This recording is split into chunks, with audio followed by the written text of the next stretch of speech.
caballeros maestrantes, representantes del Teniente Hermano Mayor de la Real Maestranza de Caballería de Sevilla, presidente del Grupo Létera, señor presidente de la Asociación Nacional de Doma Vaquera, autoridades, señoras y señores. Bueno, en primer lugar, es realmente un privilegio y sobre todo un enorme compromiso tener el atrevimiento de hacer algunas valoraciones en el ámbito de lo jurídico que afectan al campo deportivo y nada menos que a la Doma Vaquera y por extensión, porque prácticamente algunas de las cosas que podamos comentar nosotros aquí van a afectar también a otras disciplinas. Realmente el foro era necesario, es muy importante y yo quiero retomar algo que don Rafael Lemos ha dejado claro hace un minuto. Hace falta profesionales y hace falta escuchar a las personas que viven toda la vida pendientes del mundo del caballo. El problema es que en el ámbito ecuestre existe, y está muy bien que exista, el mito. Y regular el mito, créanme que es muy complejo, sobre todo cuando un legislador pretende poner por escrito un conjunto de normas que sean aplicables nada menos que al desarrollo de ese mito en una pista. ¿Cómo regular estas cosas que dependen del alma, que dependen del corazón, que dependen de lo que uno ha aprendido, de lo que uno ha visto a su vez de otras personas durante toda su vida? Yo diría que es muy complicado. Como jurista, y llevo muchos años estudiando cuestiones relacionadas con el derecho deportivo, debo confesarles que me siento siempre, desde hace mucho tiempo, con una sensación de defraudación por el contenido global de la normativa que regula las disciplinas ecuestres, porque si no es por un sitio o por otro, siempre se llega a la conclusión de que ha sido reglamentada, ha sido desarrollado su contenido por personas que probablemente pues, no están realmente en pista, no están realmente sabiendo de qué va la cuestión. Esto no es nada nuevo y afecta, y las personas que son ganaderas lo saben perfectamente, afecta a otros campos. Por ejemplo, hoy la regulación del traslado de ganado bravo está regulada, está planteada exactamente igual que el traslado de ganado manso, con muchas especificaciones que realmente el que conoce realmente se queda fuera de combate. Es decir, esto que voy a contar no es nada nuevo. Bien, la primera cuestión es que hay que distinguir entre deporte y actividad deportiva. Entendemos deporte como el desarrollo de una modalidad deportiva reglamentada, estructurada en una normativa federativa y, a su vez, desarrollando actividad con ocasión de la competición. Lo que encontraríamos en el otro lado de la balanza sería la libre actividad deportiva. Pues bien, ambos campos coinciden en la regulación y en la reglamentación de la actividad de las federaciones deportivas y de las asociaciones y clubes.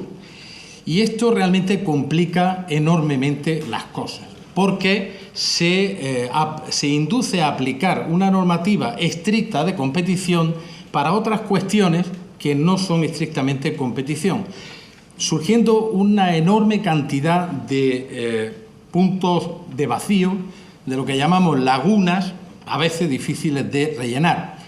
Basta que pensemos la diferencia entre la organización de un concurso federado, integrado dentro de un calendario oficial de una federación, o, por el contrario, organizar lo que llamamos un concurso social. Sin embargo, las dos actividades tienen como centro el caballo, van a tener como centro incluso, entre comillas, una competición con evidentes diferencias regulatorias. Bien, ¿una federación deportiva qué es?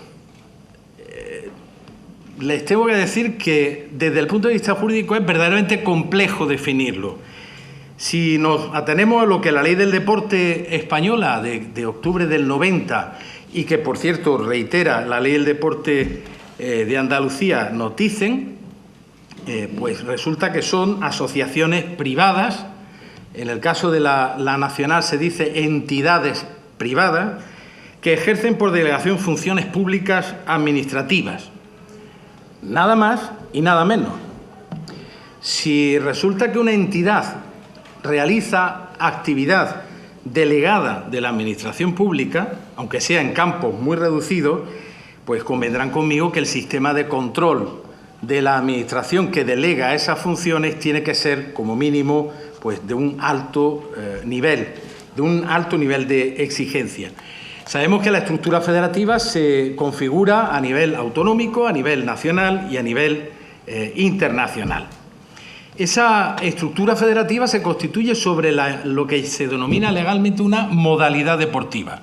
En nuestro caso, la hípica. La hípica está, pues, un montón de reales decretos, leyes ordinarias estatales, autonómicas, definidas como modalidad deportiva específica con algunas especialidades de ejecución donde nosotros situamos cada una de los tipos de competición que conocemos. Pero la verdadera distinción de esa modalidad está en la categoría olímpica y no olímpica, entendiendo que aquellas que no son olímpicas quedan a su vez relegadas a un segundo plano de interpretación normativa porque no son las mismas normas, por lo pronto de carácter internacional, las que le resultan aplicables. Esto pues lo hemos podido comprobar recientemente, por ejemplo, con el acoso y derribo, cuando resulta que está reglamentada como modalidad y actividad deportiva en el ámbito autonómico, pero no lo está desde hace relativamente poco tiempo como modalidad de carácter estatal, de carácter nacional. Claro, no tiene sentido alguno desde el punto de vista jurídico que existan competiciones con esa misma estructura normativa en los ámbitos territoriales y no pueda haberla en el ámbito nacional. Más aún cuando está integrada, y así por un criterio prácticamente imperativo del legislador, que además está coordinado con una directiva de la Unión Europea que coordina actividades deportivas en el ámbito de los Estados que configuran la Unión Europea, cuando resulta que sí hay otras disciplinas que no son olímpicas y que, sin embargo, sí tienen una regulación y un desarrollo paralelo a nivel nacional. Bien, esto es una federación, una agrupación de clubes, de deportistas, personas físicas que desarrollan una actividad relacionada con la modalidad deportiva hípica. En la otra cara de la moneda encontramos la asociación deportiva. No todas las asociaciones deportivas necesariamente tienen que estar federadas. De hecho, hay algunas asociaciones deportivas que están federadas y que presentan serios problemas de aplicación de la normativa que está en vigor para el ejercicio de su actividad. Una asociación es una entidad con personalidad jurídica, sin ánimo de lucro, integrada, según dice nuestra legislación general, que parte de la Ley Orgánica de 2002, de 22 de marzo, al menos por tres personas que aparecen como promotoras. Esa creación puede desarrollarse igualmente en tres niveles: a nivel autonómico, por tanto estaría controlada por los registros de la comunidad autónoma, a nivel nacional e incluso, si se plantea el ámbito deportivo, a nivel internacional. El siguiente paso sería, para poder estructurarse dentro de una federación, transformarse en club deportivo. ¿Qué exige la legislación española a una asociación para ser un club deportivo? Pues, de acuerdo con lo que una muy reciente norma, que es una orden de 18 de diciembre del 2015, nos establece, clubes deportivos son los que estén inscritos en la respectiva Federación Deportiva Española en la fecha de la convocatoria y durante la temporada deportiva anterior a los efectos de participar en los procesos electorales y la integración en la Asamblea General. Los clubes deberán asimismo acreditar su participación en competiciones o actividades de carácter oficial y ámbito estatal de su modalidad deportiva en la fecha de convocatoria y durante la temporada anterior. Esta es la máxima definición que la normativa vigente se obtiene de club a efectos prácticos. Por tanto, una asociación, para poder ser definida como club deportivo, estar integrado en una federación, requiere la constatación de su válida constitución, su alta dentro de la estructura federativa con una licencia deportiva que le permita realizar la actividad, y desde ese momento podrá entrar a formar parte de ese esquema incluso electoral activo y pasivo. La pregunta que yo me hago, la pregunta que se hacen muchos juristas, es si esto es suficiente. Si es suficiente que pueda crearse un club deportivo por una voluntad de 3 personas como promotores, pero sin que la Administración, que hemos dicho antes, que tiene una potestad delegada de la Administración pública, controle efectivamente que existe un bloque social, un bloque de socios que, a su vez, como personas físicas, que por cierto tienen que tener igualmente su licencia federativa como deportistas, puedan estar integrados para actuar. A mí, personalmente, esta es una de las cuestiones que me resulta compleja para comprender y de probablemente muy difícil solución. Si se hace un repaso, y yo lo he hecho, créanme que en profundidad en la legislación vigente, no nos da el legislador muchas soluciones. Lo que hace es dejar al arbitrio de cada estructura federativa pues la regulación tanto del número de personas como incluso del número de competiciones que tienen que acreditarse haberse realizado en el ejercicio anterior, por ejemplo, a los efectos de poder ser elector o ser sujeto elegible. ¿Es posible que un club llegue a pasar a ser federación? Créanme que de esto se ha estado hablando en este último tiempo mucho, y precisamente en relación al acoso y derribo. La posibilidad de agrupar todos esos intereses en torno a esa modalidad deportiva y transformarla en una federación. No es nada raro, ni es nada nuevo. Ya ocurrió, por ejemplo, con el polo en su momento, que se configuró como una federación en una modalidad hípica específica absolutamente independiente. Lo que se requiere, según la legislación vigente, es primero constatar que ese club puede presentar una agrupación, lo que llama la legislación una agrupación de intereses homogéneos. Si obtiene una calificación favorable por parte de la Consejería Autonómica que tenga atribuidas las competencias en materia deportiva, si a su vez se comprueba la validez de los estatutos y de la normativa que los regula, se puede obtener una autorización provisional para constituir una primera Asamblea General. Una vez constituida esa primera Asamblea General, existe igualmente una normativa que obliga a realizar unas elecciones generales ya con la nueva normativa aprobada por esa Asamblea. Quiero decir, en suma, que esto está en manos siempre de la propia Administración pública y que por el sistema de delegación de competencias del Estado, las comunidades autónomas, en el caso nuestro, pues debería pasar necesariamente por el criterio de la Consejería de Deporte, en nuestro caso de la Junta de Andalucía. El régimen autonómico y el régimen nacional en estos casos son idénticos. Por tanto, tanto para realizar la constitución de una federación, agrupación de asociaciones de una modalidad hípica en el ámbito de una comunidad autónoma como nacional, pasaríamos exactamente los mismos criterios.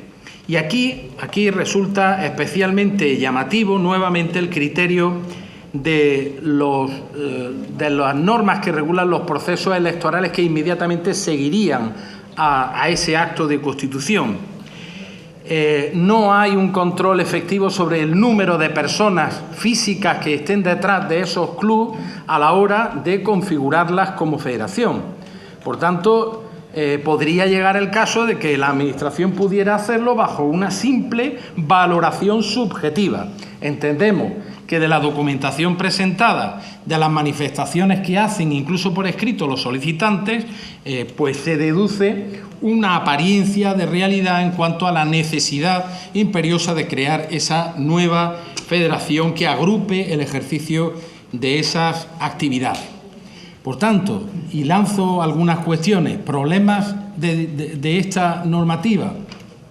Es una normativa muy extensa, muy contradictoria, que es muy extensa en el nivel nacional y también lo es en el nivel autonómico, muy difícil de cruzar en los requisitos y en los datos. Se atribuyen competencias muy importantes a las comunidades autónomas y concretamente a la Junta de Andalucía a través de a la Junta Autonómica a través de las Consejerías de Deporte, pero queda en difuso a nivel nacional si realmente el Consejo Superior de Deporte, la Secretaría de Estado para el Deporte, va a tener los mismos criterios de valoración que para una comunidad autónoma. ¿Debe tener más protagonismo una federación que los clubes? Esta es otra de las preguntas que en muchos foros a los que yo he asistido pues se ha planteado y yo la quiero plantear aquí. Probablemente, y anticipo, si en una modalidad de disciplina ecuestre tiene más importancia, se habla más de los clubes, de los jinetes, que de la propia estructura federativa, habremos llegado a la conclusión de que se ha hecho bien el trabajo, probablemente porque las federaciones están para servir como instrumento de desarrollo, pero no como un instrumento, un fin en sí mismo. ¿Dónde termina y dónde comienza el ejercicio por delegación de funciones públicas de una federación deportiva? Si en un importante número de cuestiones existe delegación de potestades públicas, ¿cómo es posible que no se arbitre el sistema derivado de la Ley de Procedimiento Administrativo Común? ¿Cómo no está previsto un sistema visado por la propia Administración para el control de actos, por ejemplo, actos internos, por ejemplo, en el acto de configuración de censos electorales, por ejemplo, a la hora de admitir o denegar propuestas, candidaturas de presidencias, etcétera?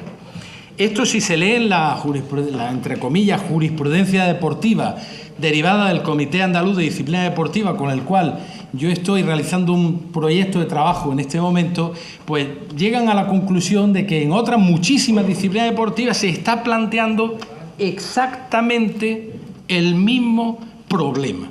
Quiero decir con esto que la normativa que nosotros tenemos encima de la mesa para regular ese mito, para regular esta ilusión, para regular esto que se hace con el corazón, probablemente no sirve. Y no sirve porque me temo que no está dictada o no está contrastada con personas que conozcan el fenómeno ecuestre, en nuestro caso, para la normativa ecuestre.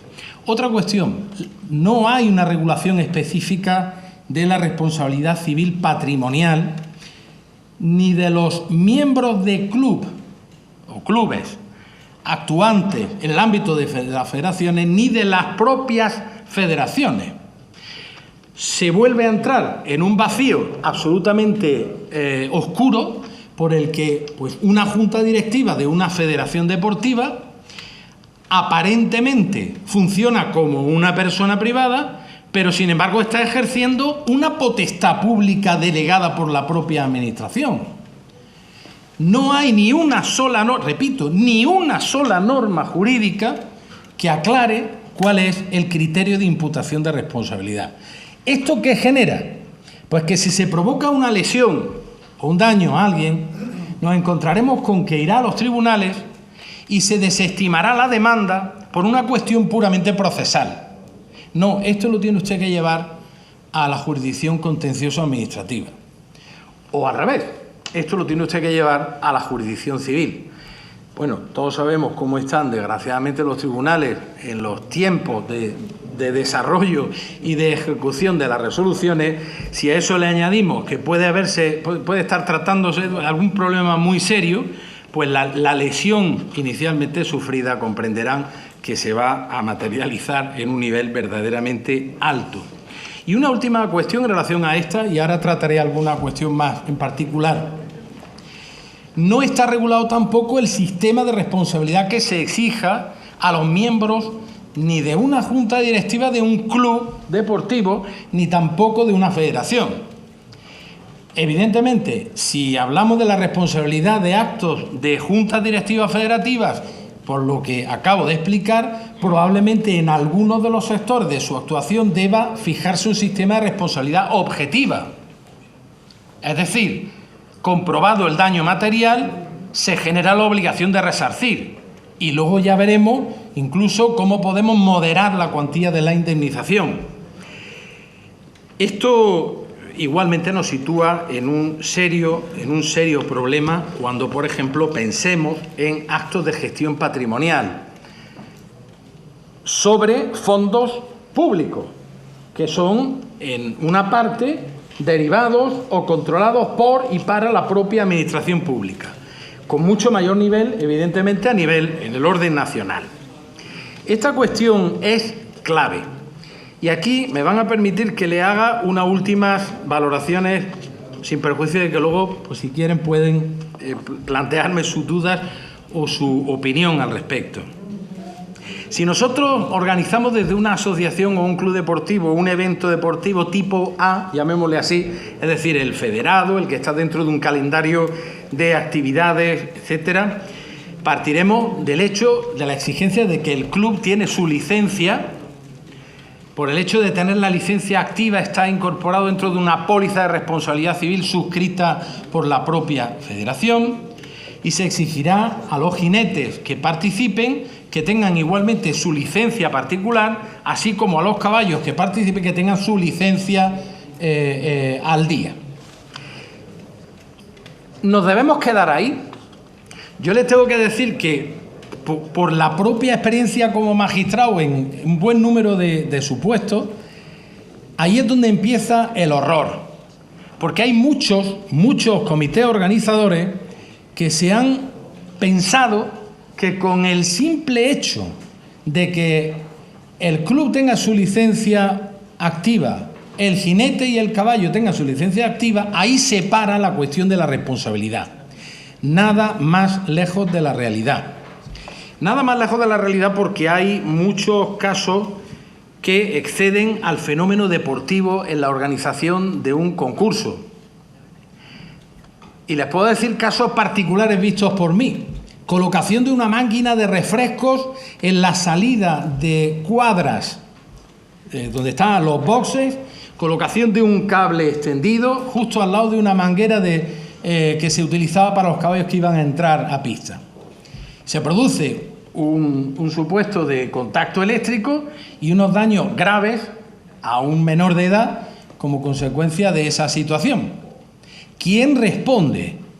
El daño no se ha producido con ocasión del fenómeno deportivo, no se ha producido con ocasión de la competición. Pueden tener por seguro que la compañía de seguros que es responsable de la póliza federativa, va a plantear una excepción procesal como la Catedral de Burgos para eximirse de responsabilidad. Habrá que mirar a un lugar que yo siempre digo, y esto que digo lo he hablado y lo he tratado mucho en temas de espectáculos taurinos, al cartel anunciador donde aparece ese fenómeno en el que a veces nos peleamos, ¿no? Organizado por, con el patrocinio de, organizado por, con la colaboración de. Eso será uno de los primeros datos que a nosotros nos aporte soluciones. Evidentemente iríamos a la vía del artículo 1902 del Código Civil y se respondería con todos los bienes presentes y futuros de los sujetos que intervienen en la organización. Si organizamos un concurso tipo B, que sería pues un social, por ejemplo, o de mera promoción deportiva, si el club que lo organiza tiene su licencia, evidentemente está cubierta esa organización como lo está para un jinete la versión paseo, en el caso de la cobertura de la póliza de responsabilidad civil. Lo que ocurre es que no en todos los casos se exige que los jinetes que participen tengan su licencia activa. Y mucho menos, y esto lo he podido comprobar en algún concurso en el que yo mismo he participado, ni siquiera se comprueba que algunos de los caballos tengan la licencia activa. No, basta con que el jinete ha presentado la copia de su tarjeta federativa al día. Ni que decir tiene que ya el problema de la responsabilidad a terceros por el hecho extradeportivo se multiplica por 100. ¿Qué se hace en estos casos? La verdad que el asunto cobra además una especial relevancia cuando entidades locales, ayuntamientos, fundamentalmente entidades públicas, pues organizan este tipo de actividades. Mi consejo siempre es el mismo, y mucho más cuando un ayuntamiento es una entidad pública, porque un concurso deportivo, me da igual que sea de hípica o de cualquier otra modalidad, no es el objeto principal de la actividad administrativa de una entidad local. Y por tanto, los eventuales pólizas de seguro que tuviera cubierta, que tuviera suscrito ese ayuntamiento, tengan por seguro que se van a eximir de responsabilidad. ¿Quién responderá entonces de ese daño que se ha producido? Bien, si era un campeonato federado, ya sabemos que al menos tenemos la cobertura de la federación. Pero ¿y si era una promoción, exhibición, concurso social, etcétera? Pues vuelvo a advertir de la responsabilidad patrimonial personal en estos supuestos. ¿Y esto es raro que se produzca? Pues no. La jurisprudencia, desgraciadamente, nos da ejemplos que abren los ojos verdaderamente de forma impresionante. Por ejemplo, en un campeonato de salto, al hacer el impulso, un caballo pierde una herradura de una pata. Y la herradura va volando de forma casi como un boomerang hasta la grada de espectadores. Le da a una persona, le produce una brecha muy importante con un traumatismo cráneoencefálico, que produce una baja temporal de mucho tiempo, con unos daños que todos sabemos que son evaluables económicamente, que a partir de determinados días de baja y tipo de lesión puede ser una lesión muy importante. ¿Quién respondía de ese hecho que es extradeportivo? Esta es la pregunta. Igual en una mala colocación de una grada, una mala colocación de un estrado o de un punto de salida. O sea, me queda claro, perdona, me queda claro que el responsable es el organizador. Sí. Totalmente. Sí. No es cuestión de decir yo, el jinete está federado, el otro está federado, no. Es el organizador. Yo siempre termino cuando hablo de estas cosas diciendo que siento mucho tener que resaltarlo, porque a mí personalmente me han dicho, pero bueno, todo eso que me estás diciendo, lo que estás haciendo es echándome un cubo de agua fría, porque ¿cómo voy a organizar yo mañana esto? Yo esto lo he visto, por ejemplo, en una media maratón en la que hubo pues una lesión importante de una persona que se cayó, se despeñó por un lugar erróneamente señalizado, y presentó una demanda frente a un ayuntamiento por la que se pedía una indemnización inicial de 300.000 euros, ¿no? Que son cantidades que son las que se manejan para ese tipo de demandas. Claro, entonces, ¿quién responde en ese caso? El comité organizador. Efectivamente.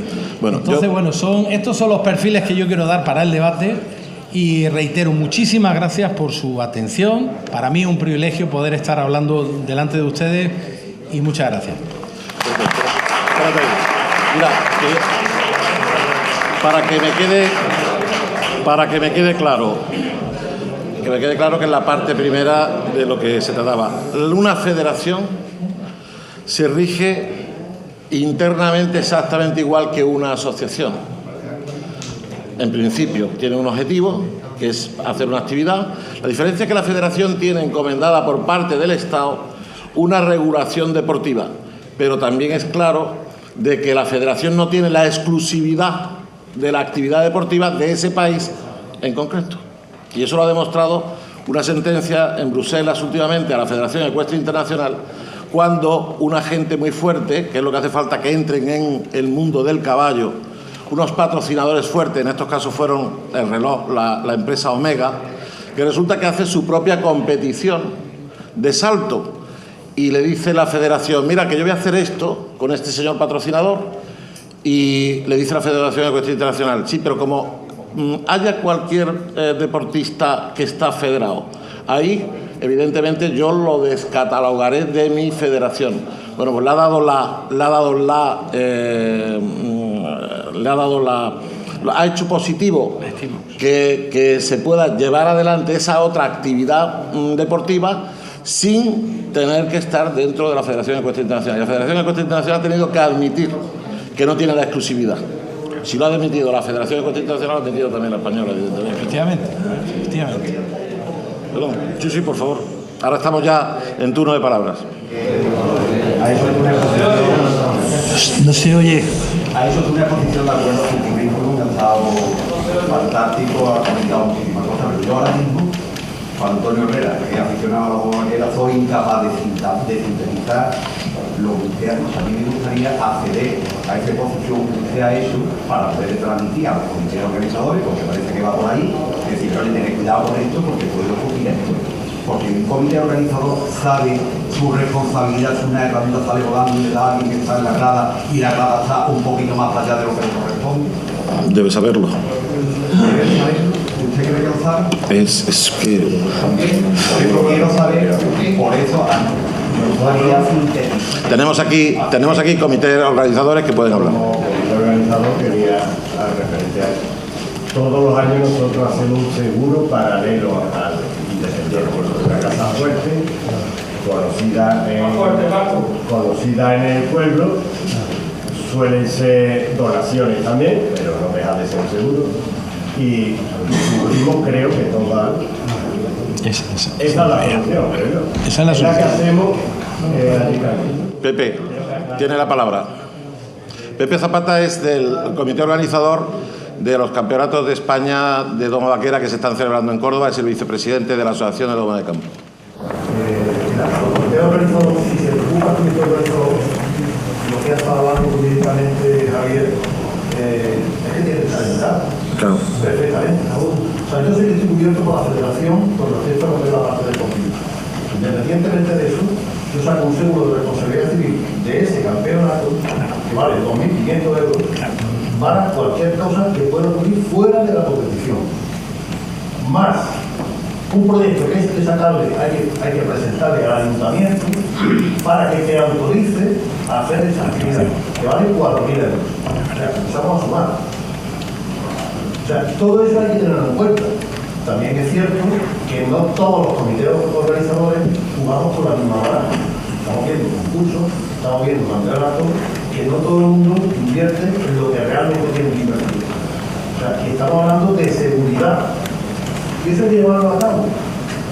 Yo, ocurra lo que ocurra dentro de mi campeonato, yo mi espalda la tengo cubierta. Evidentemente.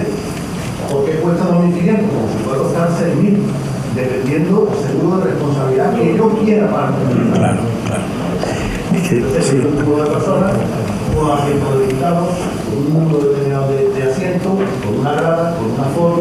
Yo tengo que justificar ante el ayuntamiento para que me dé la autorización ese proyecto.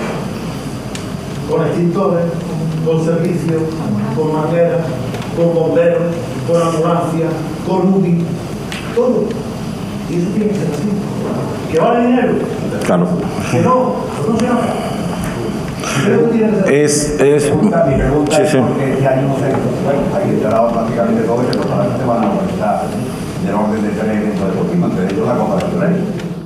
Es que, perdón, solamente por seguir un poco la línea.